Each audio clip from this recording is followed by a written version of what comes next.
Musim libur tengah semester tiba. Di sebuah kampus swasta di Bandung, seorang mahasiswa pecinta alam bernama Raka duduk di bawah pohon besar sambil menatap layar ponsel. Ia sedang membuka catatan rencana pendakian yang telah ia susun sejak 2 bulan lalu.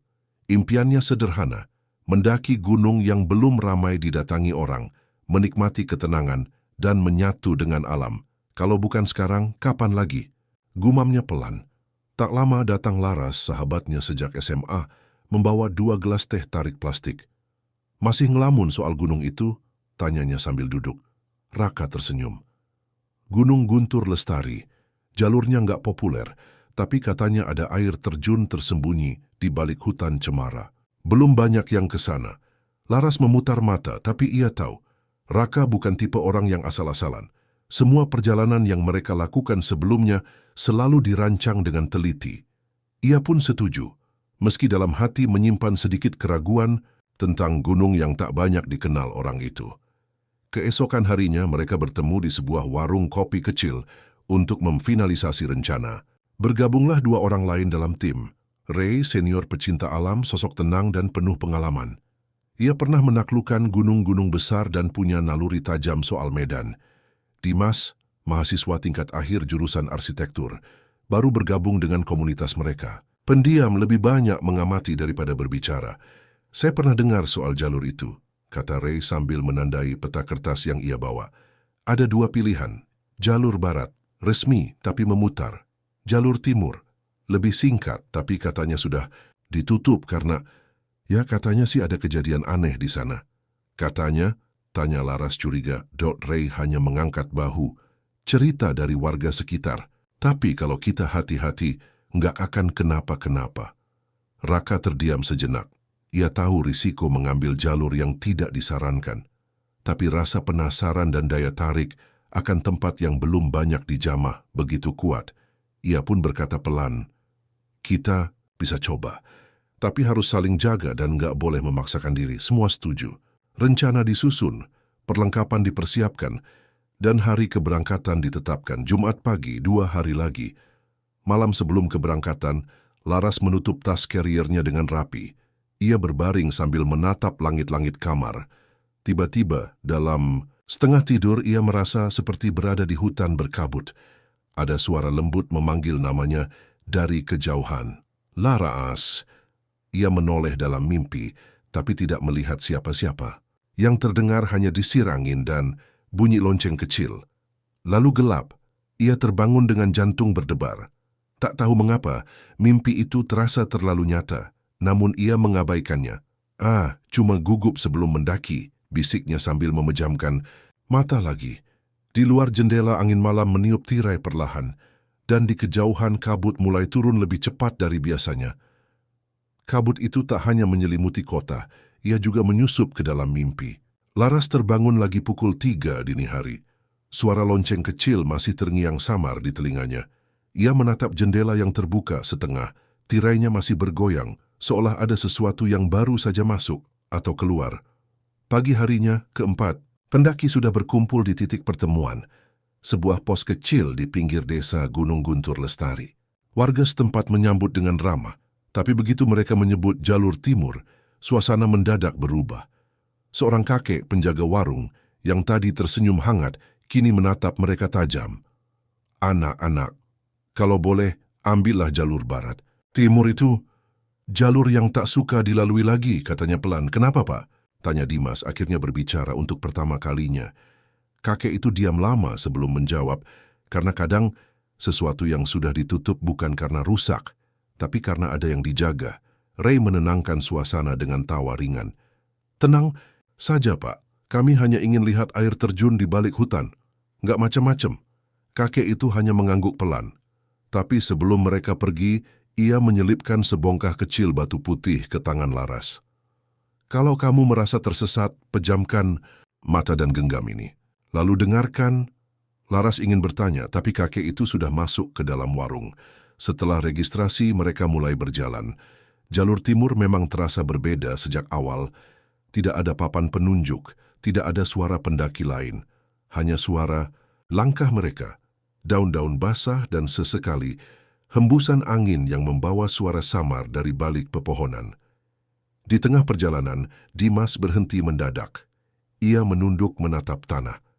"Kenapa?" tanya Raka. "Lihat ini," ujar Dimas sambil menunjuk. Di tanah yang becek terdapat jejak sepatu mengarah ke belakang, seolah ada yang mengikuti mereka. Padahal dari awal, tak ada siapa-siapa di belakang mereka. Ray memeriksa jejak itu. "Bisa jadi jejak kita yang memutar." Tapi Laras menggeleng, pelan. "Tadi kita nggak lewat sini. Lihat pohon melengkung itu. Ya, aku ingat kita belum pernah lewati." Langit mulai menggelap meski masih jam 4 sore. Kabut turun dengan cepat, lebih tebal dari yang biasa mereka temui saat mendaki. "Bikin camp di sini aja ya," usul Raka. Mereka sepakat. Tenda didirikan di antara dua pohon besar. Mereka duduk melingkar sambil memasak air. Raka membuka logbook dan menulis, "Hari pertama lancar." Tapi kabut turun terlalu cepat. Jalur terasa asing meski jelas di peta. Suasana sunyi, terlalu sunyi. Malam tiba. Di dalam tenda, Laras menggenggam batu putih pemberian si kakek. Ia mendekatkannya ke telinga, hening. Lalu, samar. Suara lonceng kecil itu terdengar lagi. Laras ia membuka matanya. Di luar tenda, kabut bergulung seperti napas makhluk besar, dan dari balik kabut itu, tampak bayangan seseorang berdiri diam, menghadap ke arah tenda mereka. Laras membeku. Matanya tak berkedip, tubuhnya gemetar, napasnya tercekat. Bayangan itu tak bergerak, seperti patung. Tapi Laras tahu, dia sedang diperhatikan. Ia menepuk bahu Raka yang tidur di sebelahnya, pelan tapi panik. Bangun! Ada orang di luar." Raka membuka mata perlahan. "Apa?" "Lihat sendiri," Foya menunjuk ke arah pintu tenda. Tapi saat Raka menoleh, bayangan itu sudah tidak ada. Hanya kabut tebal dan diam yang menyelimuti hutan. Tak ada suara langkah pergi, tak ada ranting patah, seolah makhluk itu tak pernah ada. "Mungkin cuma pohon atau perasaanmu aja," bisik Raka menenangkan. Walau nada suaranya ikut gemetar, Laras tidak menjawab. Ia hanya berbaring lagi kali ini membelakangi pintu tenda dan memeluk batu putih itu lebih erat dari sebelumnya. Pagi menjelang, sinar matahari menembus kabut yang mulai mengangkat. Burung-burung terdengar di kejauhan, seperti menghidupkan kembali suasana yang semalam begitu mencekam. "Semua tidur nyenyak?" tanya Ray sambil meregangkan tubuh. "Tidak juga," jawab Laras datar. "Aku semalam lihat." Tapi sebelum ia menyelesaikan kalimatnya, Dimas berkata pelan, "Aku juga." Semua menoleh padanya. "Aku bangun sekitar jam 2. Dan aku lihat bayangan hitam jalan bolak-balik di sekitar tenda. Pelan banget. Tapi jejaknya nggak terdengar sama sekali. Tak ada yang tertawa. Tak ada yang mencoba meremehkan. Karena semua mulai merasakan satu hal yang sama. Gunung ini menyembunyikan sesuatu. Setelah sarapan, mereka bersiap melanjutkan perjalanan. Jalur di depan makin sempit, dilapisi lumut licin dan akar-akar tua. Ray memimpin di depan, diikuti Raka, Laras dan Dimas. Suasana hutan mulai berubah, tidak lagi rimbun hijau cerah, melainkan menjadi lebih gelap dan lembab. Daun-daun menguning, pohon-pohon menjulang tinggi seolah mengawasi. Tiba-tiba Ray berhenti. "Ada yang aneh," katanya sambil menunjuk ke pohon di kiri. Pohon itu memiliki bekas goresan panjang, seperti lambang. Goresannya dalam dan simetris. Di bawahnya ada tumpukan batu kecil yang tersusun melingkar. "Ini bukan alami," gumam Raka. Laras mendekat dan merinding saat melihat batu-batu itu. "Simbol kayak gini ada di mimpi aku, malam pertama sebelum kita naik." Raka menoleh. "Simbol ini," Laras mengangguk. Batu melingkar dan satu ranting di tengah. Mereka saling pandang, tak ada yang berkata-kata. Tapi diam-diam, masing-masing menyadari. Ini bukan sekadar pendakian. Ray mencoba mengalihkan perhatian. "Kita harus lanjut. Kita bisa buat camp berikutnya, dekat air terjun kalau jalan lancar." Namun, langkah mereka semakin berat. Udara makin sunyi. Bahkan suara burung pun menghilang. Dan saat mereka berhenti sejenak untuk minum, Dimas tiba-tiba menatap ke atas pepohonan dan berkata, pelan, "Kalian dengar nggak?" "Hear what?" Raka bertanya. "Seseorang nyanyi." Semua diam. Lalu dari kejauhan samar namun pasti, terdengar suara nyanyian lirih. Nada-nada pendek seperti lagu anak-anak, tapi dinyanyikan terlalu lambat, seolah menyeret waktu. Mereka semua saling pandang. Ray membuka peta. Kita harus sampai di area terbuka sebelum sore. Kita nggak boleh berhenti lagi.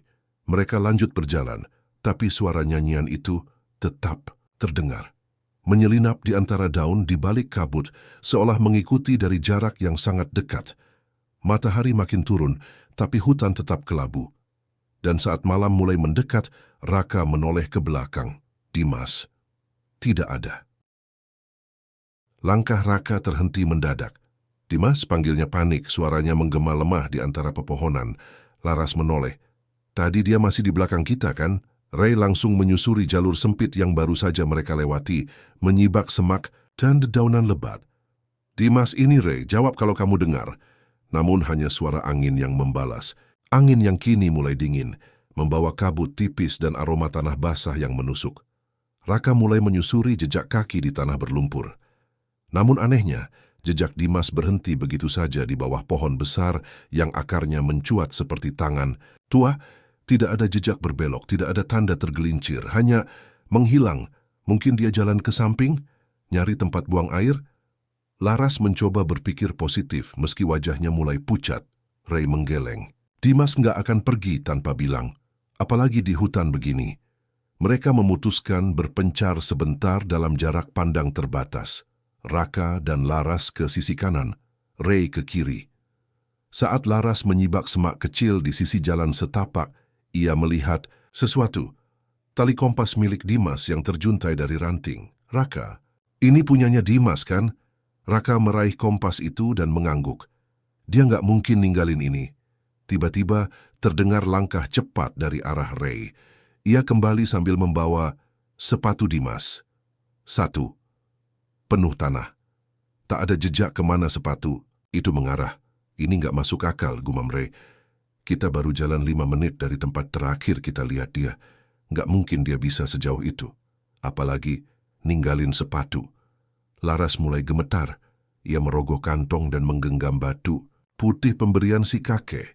Tapi kali ini tidak terdengar suara lonceng. Hening. Terlalu hening, malam akhirnya turun. Mereka bertiga memutuskan untuk mendirikan tenda darurat di dekat pohon tempat jejak Dimas berhenti. Tidak ada api unggun, kayu terlalu basah, dan mereka mulai merasa sebaiknya tidak menarik perhatian apapun yang mungkin sedang mengintai. Di dalam tenda, suasana sangat sunyi. Bahkan Raka yang biasanya bisa tidur di mana saja, kini hanya bisa menatap langit-langit tenda. Besok pagi kita turun? Tanya Laras pelan. Ray menjawab. Kalau kita turun sekarang tanpa nyari Dimas lebih jauh, kita nggak akan tenang. Aku masih yakin dia belum jauh. Mungkin dia kesasar. Raka mengangguk pelan. Besok kita susuri jalur yang belum kita lewati. Tapi malam ini kita berjaga. Mereka membuat giliran jaga. Laras mendapat giliran kedua. Saat ia terbangun dan menggantikan Ray, malam sudah sangat dingin. Kabut seperti menyelimuti tenda, membuat suara-suara sekitar teredam. Laras duduk di luar memeluk lutut. Ia mencoba mendengarkan apapun, ranting patah, langkah, suara Dimas, apa saja. Tapi yang ia dengar justru Laras. Suara itu sangat dekat, seolah dibisikkan tepat di belakang telinganya. Laras melonjak dan berbalik, tidak ada siapa-siapa. Tapi dari balik kabut samar-samar, ia melihat bayangan seseorang berdiri setengah tersembunyi di balik pohon. Bayangan itu memakai jaket seperti milik Dimas. Tapi tubuhnya kaku, diam, tidak bergerak. Laras hendak memanggil, tapi bayangan itu mundur masuk ke dalam kabut perlahan. Seolah ingin diikuti, ia berdiri. Langkahnya mulai maju, namun tepat sebelum kakinya keluar dari area tenda. Batu putih di sakunya menghangat. Seperti memperingatkan, ia menarik napas panjang dan kembali duduk. Mau ngajak aku juga, ya, bisiknya. Dari dalam tenda, Raka menyibak pintu. Kamu baik-baik aja? Laras menoleh, matanya mulai berkaca-kaca. Aku lihat dia, Ra, tapi bukan Dimas. Bukan Dimas yang kita kenal. Ucapan Laras membuat bulu kuduk Raka meremang. Ia menatap Laras lekat-lekat. Maksud kamu? Laras menunduk. Suaranya lirih tapi jelas, wajahnya kosong kayak topeng tapi bajunya, itu jaket Dimas, aku tahu. Ray yang mendengar dari dalam tenda ikut keluar. Kamu yakin bukan cuma bayangan? Laras menggeleng pelan. Aku ngerasa kalau aku ngikutin aku nggak bakal balik. Sunyi menggantung di antara mereka. Angin malam mendesis pelan dan entah kenapa keheningan itu terasa seperti sedang diawasi. Pagi berikutnya mereka melanjutkan pencarian. Jalur semakin aneh, peta mereka sudah tak cocok lagi dengan kondisi medan. Bahkan pepohonan tampak mulai melingkar, seolah membentuk lingkaran yang membuat mereka kembali ke titik yang sama, meski mereka terus berjalan lurus. Aku yakin tadi kita sudah lewat pohon ini, kata Ray sambil menunjuk batang pohon berlumut yang bercabang 3. Ini yang keempat kalinya, bisik Raka. Kita muter. Mereka berhenti. Di tengah kebingungan itu, tiba-tiba dari balik semak muncul sosok Dimas, seru Laras spontan. Sosok itu berdiri, mengenakan jaket abu-abu Dimas. Kepalanya tertunduk, tak menjawab, tapi berdiri. Mereka mendekat perlahan. Laras hendak berlari, tapi Ray menahan lengannya. Tunggu, dia kenapa diam aja? Dimas? Raka memanggil. Akhirnya sosok itu mengangkat kepala. Namun wajah yang mereka lihat bukan wajah Dimas. Matanya kosong, kulitnya pucat, tapi tetap tersenyum. Aku nyasar, ucapnya pelan. Laras mundur setapak. Itu bukan suara Dimas. Ray memberanikan diri mendekat. Tapi sebelum ia bisa menyentuh, Dimas itu menghilang, seperti kabut yang ditiup angin. Tak ada jejak, tak ada suara, hanya udara yang tiba-tiba membeku. Laras jatuh terduduk, napasnya tak beraturan. Dia nyamar, dia pakai wajah Dimas, tapi bukan. Dia Raka menatap sekeliling. Apapun itu, dia tahu nama kita. Dia tahu siapa yang kita cari, dan dia ingin kita ikut. Ray menggertakkan gigi. Kita nggak bisa lanjut seperti ini. Kita harus tahu, ini tempat apa sebenarnya. Laras mengambil logbook Raka dan menulis cepat. Hari ketiga. Kami bertiga masih bertahan, tapi Dimas, kami belum yakin dia masih jadi Dimas. Hutan ini mulai bermain dengan ingatan kami. Jalur terputar, suara-suara aneh. Dan hari ini kami melihat seseorang memakai jaket Dimas, tapi wajahnya seperti tak pernah punya nama. Di akhir tulisan Laras menambahkan, kami mulai merasa bukan kami yang mencari Dimas, tapi sesuatu sedang menarik kami satu persatu. Malam kembali turun.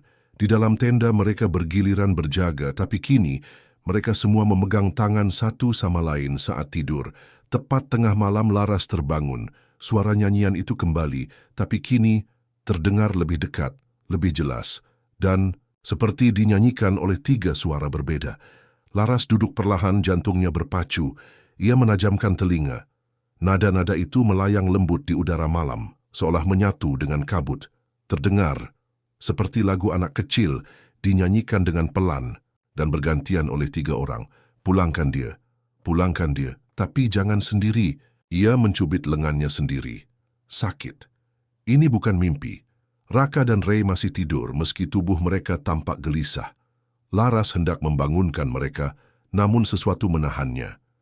Nyanyian itu kini terdengar mengelilingi tenda, seperti dinyanyikan dari segala arah, namun tidak ada satu pun bayangan yang terlihat. Laras memejamkan mata, menggenggam batu putih dari si kakek yang kini terasa dingin. Tiba-tiba, suara lonceng terdengar. Laras membuka mata. Bukan dari batu, tapi dari luar tenda. Suara kecil berdenting pelan beriringan dengan langkah kaki. Dan tawa pelan, ia tak tahan lagi. Raka, bangun, Ray. Raka terbangun dengan kaget. Ray langsung duduk tegak. Apa lagi? Dengar baik-baik, bisik Laras. Dan saat mereka semua diam, nyanyian itu berhenti. Digantikan suara lain. Suara napas. Berat. Panjang, sangat dekat. Ray perlahan membuka resleting tenda, mengintip keluar. Tidak ada siapa-siapa. Namun, ada sesuatu tergantung di ranting depan tenda. Sebuah ikat kepala berwarna merah, milik Dimas, bergoyang pelan tertiup. Angin. Ray mengambilnya dengan tangan gemetar. Ini terakhir dia pakai waktu kita naik kemarin pagi. Raka menatap pohon di mana ikat kepala itu tergantung.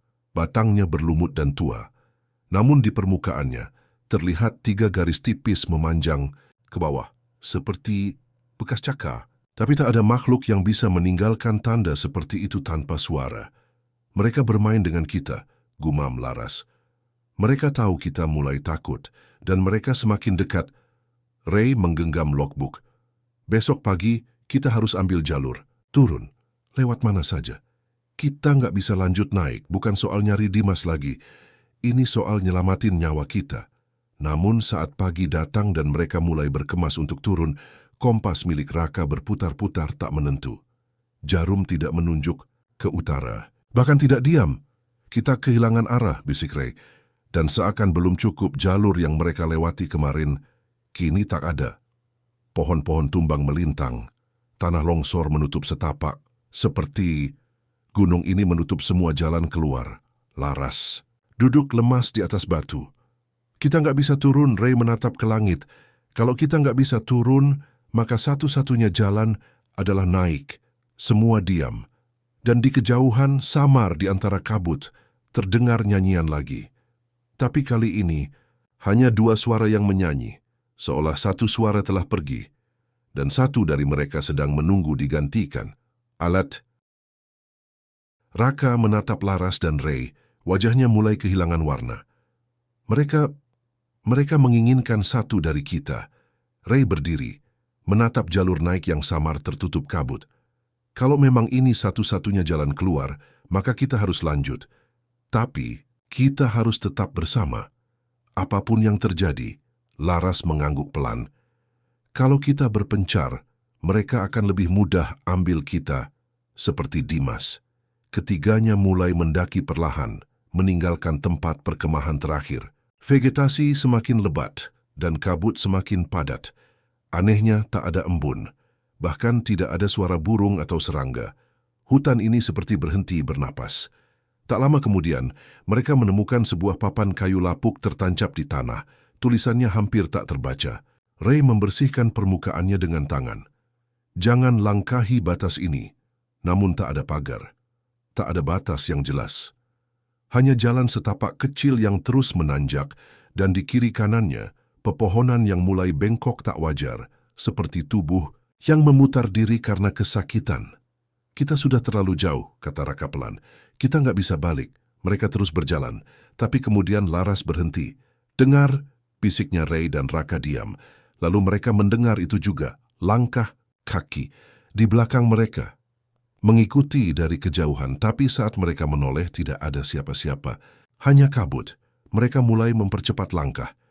Tapi suara itu ikut mempercepat, bahkan mulai terdengar lebih dekat. Ray menghentikan langkahnya. Cukup. Kita harus tahu apa ini. Ia berbalik dan meneriakkan, "Siapa di sana, Henning?" Tidak ada jawaban. Tapi suara tertawa lirih terdengar di antara pepohonan. Lalu, sebuah sosok muncul dari balik kabut. Seseorang mengenakan hoodie hitam dengan penutup kepala. Kepala tertunduk, wajahnya tak terlihat. Sosok itu berjalan perlahan, satu langkah, dua langkah. "Jangan dekati kami," Raka memperingatkan. Tapi sosok itu tak berhenti. Ray mengangkat senter dan menyinari wajahnya. Dan saat cahaya itu menyentuh, wajahnya tidak ada mata, tidak ada mulut. Hanya kulit kosong, halus seperti belum diberi identitas. Sosok itu berhenti beberapa meter dari mereka. Perlahan, ia mengangkat tangannya dan menunjuk ke arah Laras. Laras gemetar. "Kenapa aku?" Namun saat ia menunduk, ia menyadari sesuatu. Batu putih dari si kakek mulai retak. Garis halus seperti petir muncul di permukaannya. Batu itu bergetar pelan, seakan menahan sesuatu yang lebih besar untuk masuk. "Jangan dilepas," ujar Raka, "cepat. Apapun yang terjadi, jangan kamu buang batu itu." Sosok tanpa wajah itu masih menunjuk, tak bergerak, tak bicara. Tapi tubuhnya mulai bergetar perlahan, seakan sedang menahan amarah yang tenang. Ray akhirnya mengambil satu langkah. "Maju! Kamu mau dia. Salah orang. Laras bukan milik kalian." Tiba-tiba sosok itu menghilang, seperti asap tersedot ke tanah. Begitu cepat, begitu hening. Ketiganya saling menatap. Tak ada yang bicara. Tapi satu hal jelas bagi mereka semua, Laras adalah yang berikutnya. Kata-kata itu terngiang dalam kepala ketiganya saat mereka melanjutkan perjalanan. Kabut semakin tebal, seolah ingin menelan seluruh dunia. "Laras, kamu nggak boleh sendirian," ujar Raka tegas. "Kita jaga kamu terus, apapun yang terjadi." Laras mengangguk tapi matanya menatap batu putih yang mulai retak di tangan kanannya. Ia merasa ada beban berat yang belum bisa ia pahami. Tiba-tiba suara bisikan terdengar di telinga Laras, samar namun tajam. "Pilihan ada di tanganmu, Laras." Ia menggenggam batu itu lebih erat. Tapi terasa ada sesuatu bergerak di dalamnya, seperti ada jiwa yang ingin keluar. Ray menoleh. "Kamu baik-baik saja," Laras terdiam. "Aku merasa ada sesuatu yang ingin aku lakukan, tapi aku takut." Mereka tiba di sebuah persimpangan. 2 jalur menanjak ke arah yang berbeda. Tanda di pohon bertuliskan, "Jalur kanan jalan aman tapi panjang. Jalur kiri jalan pendek tapi berbahaya." Raka menggeleng. "Kalau kita pilih jalan kanan mungkin aman, tapi bakal makan waktu lama. Sementara kita nggak tahu berapa lama kita harus bertahan di sini." Ray menatap jalur kiri penuh semak berduri dan pohon-pohon patah. "Kalau jalan kiri kita cepat sampai. Tapi ini jalan yang Dimas terakhir lewati." Laras menunduk, memperhatikan batu putihnya yang kini mengeluarkan cahaya lembut. "Aku rasa batu ini ingin aku pilih jalan kiri." Raka dan Ray saling pandang. "Kamu yakin?" tanya Ray. Laras mengangguk. "Aku harus mencoba. Kalau enggak, kita enggak akan menemukan Dimas dan mungkin kita enggak akan keluar dari sini." Dengan tekad yang tumbuh, mereka melangkah ke jalur kiri. Jalur itu penuh dengan suara gemerisik dan angin yang membawa bau tanah basah. Setiap langkah terasa berat, seolah ada yang menahan mereka. Di tengah jalan, Laras berhenti. Batu putih di tangannya tiba-tiba memanas dan memancarkan sinar yang cukup terang untuk menerangi sekitar. "Tunggu," katanya. "Aku rasa ada sesuatu di sini." Mereka menemukan sebuah batu besar berukir simbol yang sama dengan batu putih Laras.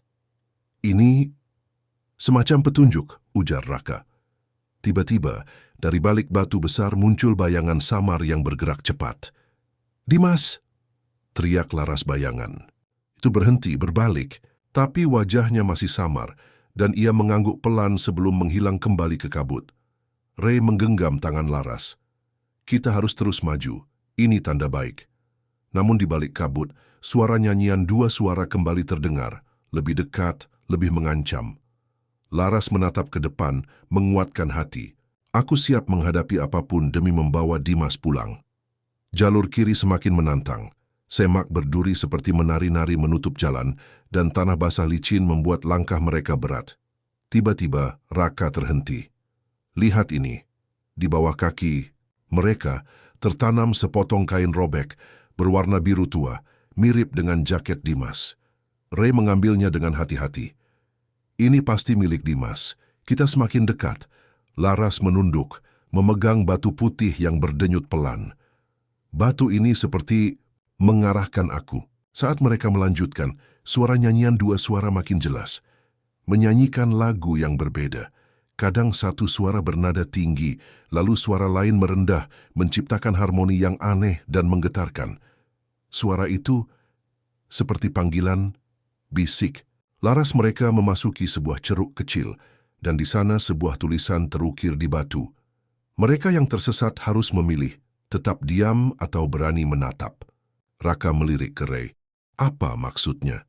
Laras melangkah maju. "Mungkin ini tentang keberanian kita, dan tentang apa yang harus kita lakukan kalau kita ingin menemukan Dimas." Malam mulai turun, dan kabut mengembang menjadi tirai putih yang tebal. Mereka memutuskan untuk beristirahat di ceruk itu. Tiba-tiba Ray teringat sesuatu. Dimas pernah bilang, kalau dia hilang, cari jejak yang terlupakan, bukan yang terlihat. Laras merenung, lalu membuka logbook mereka. Jejak yang terlupakan. Setia menatap batu putih. "Aku percaya ini bukan batu biasa. Mungkin ini kunci untuk melihat sesuatu yang tak bisa kita lihat." Di saat yang sama, dari dalam kabut, terdengar suara langkah kaki yang berat dan lambat. Suara itu makin mendekat. Ketiganya saling berpegangan tangan, berusaha tenang. Dari kabut muncul sosok seorang pria tua, dengan pakaian lusuh dan tatapan lembut. Kalian yang mencari. Suara pria itu hangat dan penuh perhatian, berbeda dari suara-suara yang mereka dengar sebelumnya. Aku tahu jalan menuju Dimas, tapi kalian harus siap menghadapi apa yang tidak terlihat.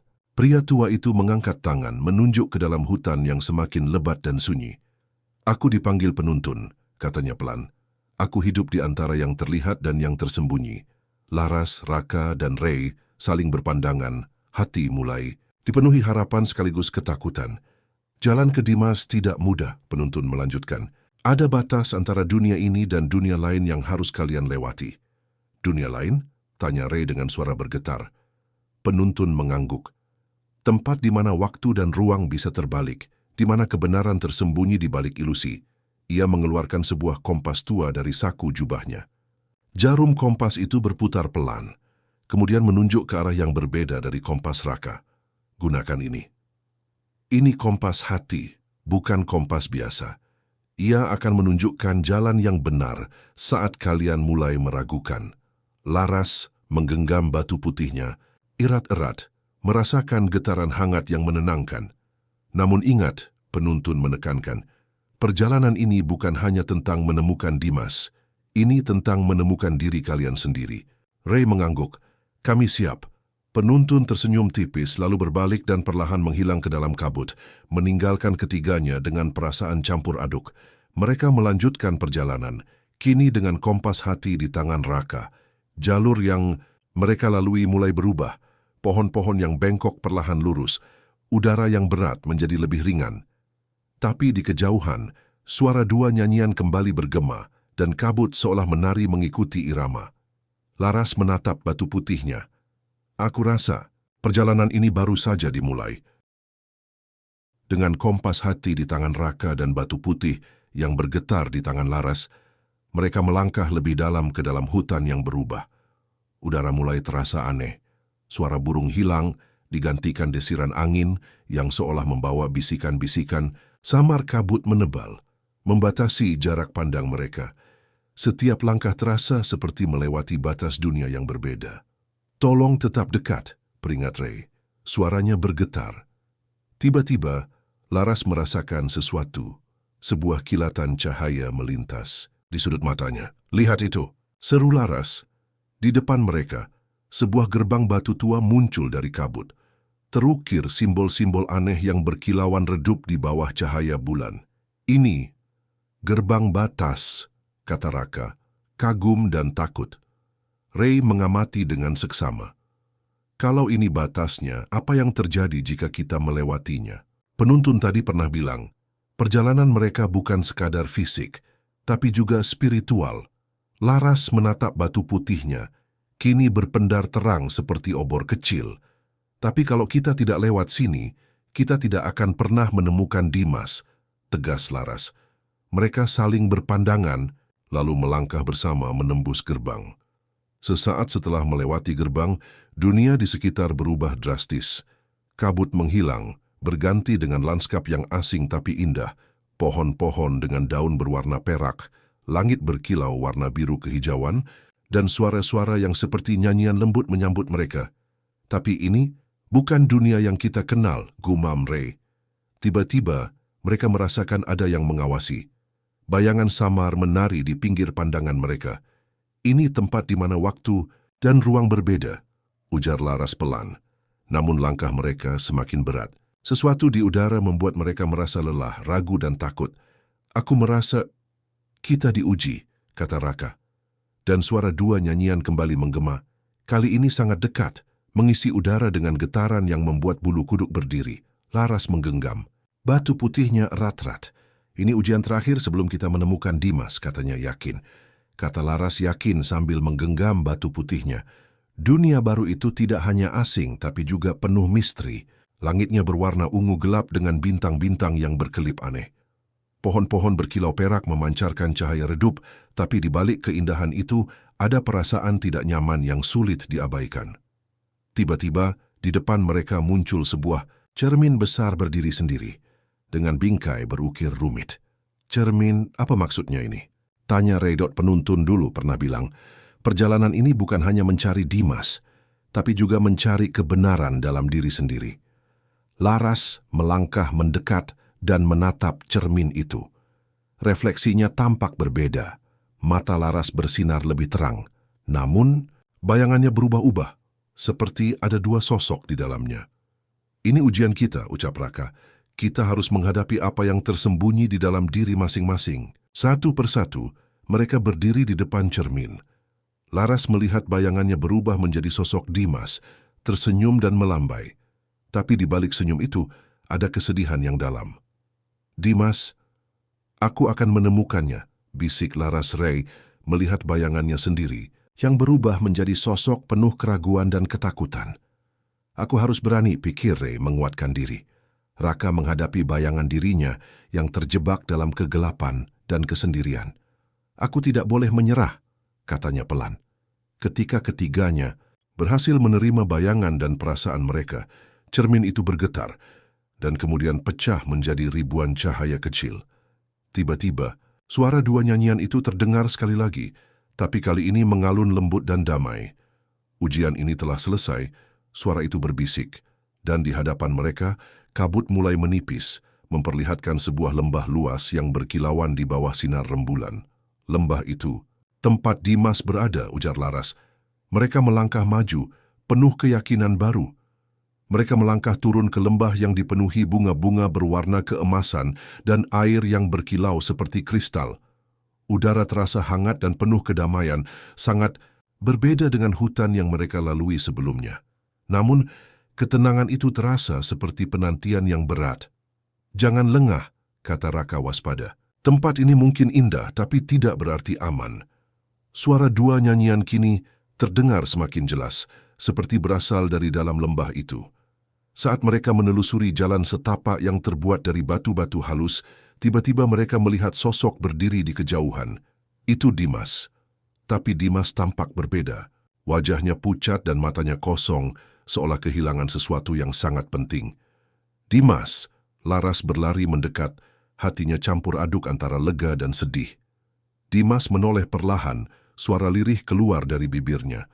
Laras, kalian datang, namun ada sesuatu yang menghalangi. Di sekitar Dimas, bayangan hitam tipis seperti kabut gelap mulai melingkari tubuhnya. Ini bukan Dimas sepenuhnya, Ray berbisik. Ada sesuatu yang menahan dia di sini. Laras menggenggam batu putihnya yang kini berpendar sangat terang. Aku harus membebaskannya. Tiba-tiba, suara dua nyanyian berubah menjadi satu suara yang kuat dan jelas, mengalun seperti mantra. Untuk membebaskan, harus ada pengorbanan. Hanya yang tulus dapat memutus belenggu. Laras memandang kedua sahabatnya. Kita harus percaya satu sama lain. Aku yakin kita bisa melewati ini bersama. Mereka bergandengan tangan, siap menghadapi apapun yang menanti di lembah terlarang ini. Bayangan gelap di sekitar Dimas semakin pekat, seperti kabut yang mencoba menelan cahaya dari batu putih Laras. Jangan biarkan takut menguasai kalian. Laras berteriak mencoba mempertahankan cahaya batu itu. Raka dan Ray ikut fokus. Energi dari kompas hati dan batu putih mulai menyatu, menciptakan aura hangat yang membentengi mereka. Bayangan itu bergetar, lalu mulai mengecil perlahan, hingga akhirnya menghilang. Dimas terlepas dari belenggu bayangan, matanya kembali cerah dan senyumnya mulai muncul.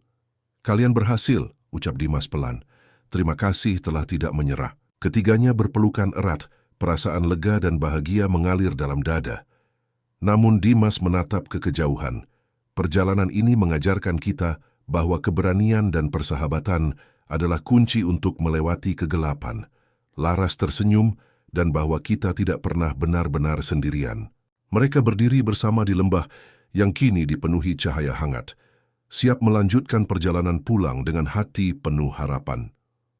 Setelah melepaskan Dimas dari belenggu bayangan, Laras, Raka, dan Ray memulai perjalanan pulang yang tak kalah berat. Hutan, yang dulu gelap dan penuh misteri kini terasa berbeda, seolah menyambut mereka pulang dengan pelukan hangat.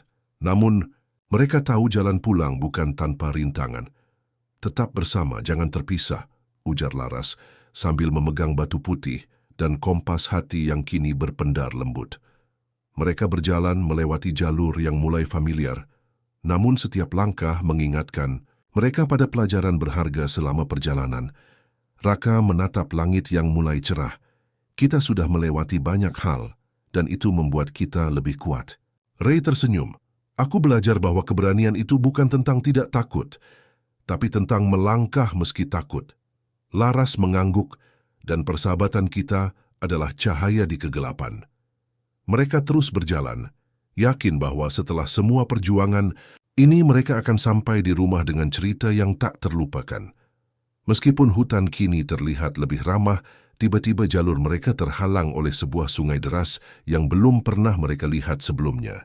Air mengalir kuat, dan jembatan kayu yang dulu dipakai sudah hilang terbawa arus. Tampaknya kita harus mencari cara lain, kata Raka sambil menatap sungai dengan ragu. Ray memegang kompas hati, mencoba mencari arah yang tepat. Kompas ini menunjuk ke sisi lain, mungkin ada jalan memutar. Laras menghela napas dalam-dalam lalu berkata, kita harus tetap bersama dan saling membantu. Tidak ada yang bisa kita hadapi sendirian. Mereka mulai mencari jalan alternatif, melewati medan yang menanjak dan licin.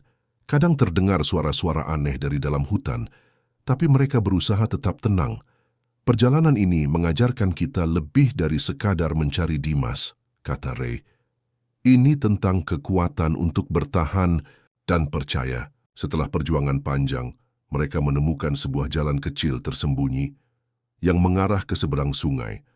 Dengan hati-hati mereka menyeberang, saling membantu satu sama lain. Setiap rintangan membuat kita semakin kuat, ujar Laras penuh semangat.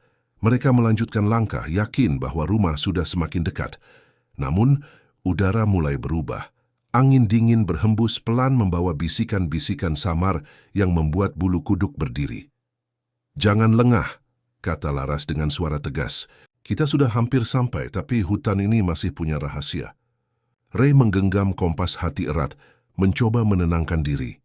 Aku merasa ada sesuatu yang menunggu kita di depan.